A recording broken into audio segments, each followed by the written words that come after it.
Bismillah, alhamdulillah, wa salatu wa salamu ala rasulillah. How do you really learn a language? You know, we always hear these topics: listening, speaking, reading, writing. But will they actually help you learn to speak any language?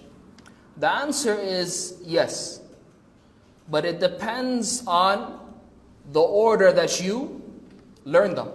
waxaynu maanta ka hadlaynaa sida loo barto luqad. waxaynu badanaa maqalnaa si aad luqad u barato akhriska badi, ku hadalka luqadda badi, qoritaanka iyo waxa loo yaqaano dhageysiga. haddaba kuwaasi miyay kaa caawin karaan si aad luqad u barato? jawaabtu waa haa, laakiin waxay ku xidhan tahay habka aad u kala horreysiiso afartanan hore u soo xusnay.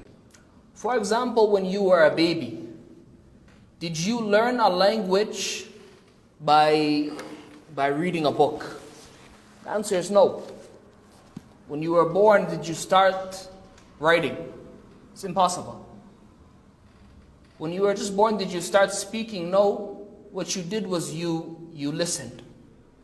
So listening is the first step when learning to speak in any language. Listening is the first step when learning to speak in any language. haddaba tusaale ahaan markaad ilmaha yar ahayd luqadda ma waxaad ku baratay adiga oo buug akhrinaya, mise waxaad bilowday inaad qoraal samayso, mise si toosa ayaad luqadda ugu hadashay? intaasiba waa mustaxiil. waxay ahayd shaygii aad samaysay si aad luqadda u barataa dhegaysi. haddaba dhegaysigu waa tallaabada ugu horreysa aad qaadayso markasta oo doonayso inaad barato luqad cusub. Most people actually with children, they will notice that the first words that a child says is mama, mommy, abi. And this is because the first line of communication is with their parents, especially the mother. So the baby was listening, and then the next step, the baby did not start reading. The baby started to speak. So most people believe when you want to learn a language that you must focus in the beginning learning how to read and write. But the best way to learn any language is to listen and then to begin practicing speaking. haddii aad u fiirsato carruurteenna yaryar waxay sameeyaan in ay dhegaystaan isla markaana ay dhuuxaan hadallada aynu ku hadlayno, kabacdina ay isku dayaan inay practice gareeyaan oo hadlaan. arki doontaa ilmihii yaraa oo dhahaya hooyo, aabbo, maami oo hadalla soo tuuraya. waxay dadku badanaa aaminsan yihiin marka aad luqad cusub baranayso in aad barato habka wax loo qoro iyo habka wax loo akhriyo. sidaad u jeedaba ilmaha yari marka uu dhasho waxba qoritaana ma bilaabo ama wax uu akhrinayo ma bilaabo, ee wuxuu ku horreysiyaa inuu wax dhagaysto isla markaana uu hadlo. haddaba habka ugu fiican luqad ka baran kartaa waxa weeyaan adiga oo badiya dhagaysiga isla markaana ka bacdi practice gareeya isla markaana isticmaala luqadii. The next step is the symbols of your speech. So right now I say alif. The symbol of alif, when I learn that symbol, what is that called? That's called reading.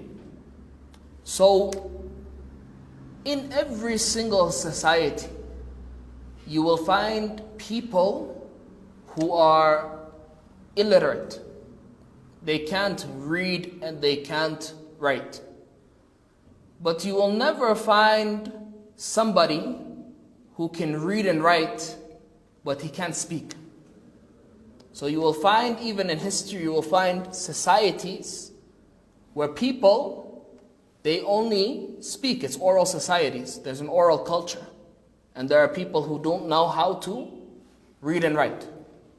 But you will never find a person who can read and write, but he can't speak.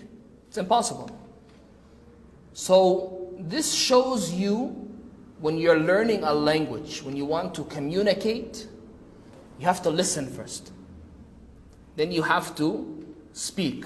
taariikhda adduunka kamay dhicin ummad wax qori karta isla markaana akhriyi karta inay adeegsan kari waayaan luqadii qorayeen laakiin waxa laga yaabaa inaad aragto bulsho dhammaystiran oo waxna qori karayn waxna akhriyi karayn haddana adeegsanaya luqadii isla markaana ku hadlaya taasi waxay ku tusinaysaa inaad luqad baran karto adiga oo waxna qori karayn isla markaana akhriyi karayn adigoo dhageysi sameynaya isticmaalayna luqadii.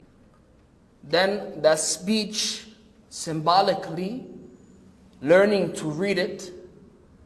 So the spoken word as a symbol, this is reading.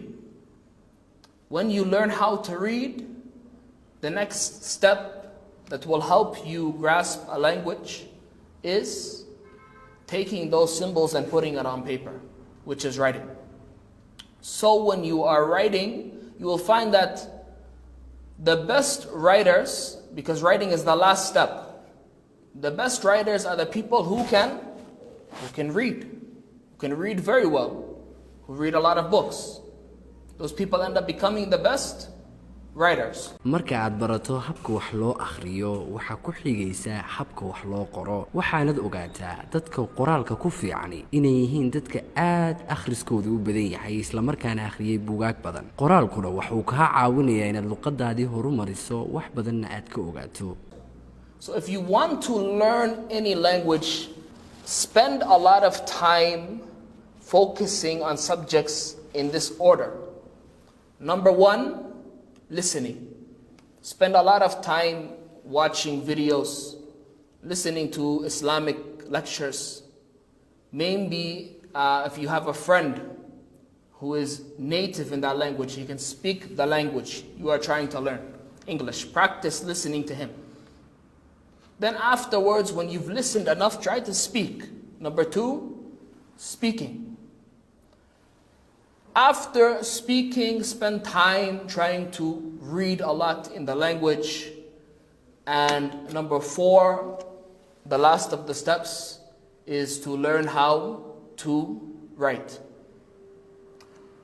And the best activities that you can use in any language when learning when you want to learn that language, are activities that encompass all 4 skills. haddaba habka ugu fiican luqad ku baran kartaa waa adigoo raaca qodobadan aynu soo sheegnay isla markaana u kala horeysiiya habkaynu kala horeysiinay. kow adigoo dhageysiga badiya luqadda aad baranayso waxna ku daawada waxna ku dhageysta haddii aad helayso qof luqadda u dhashay ama native ku ah inaad badiso dhageysigiisa habka uu luqadda u adeegsanayo.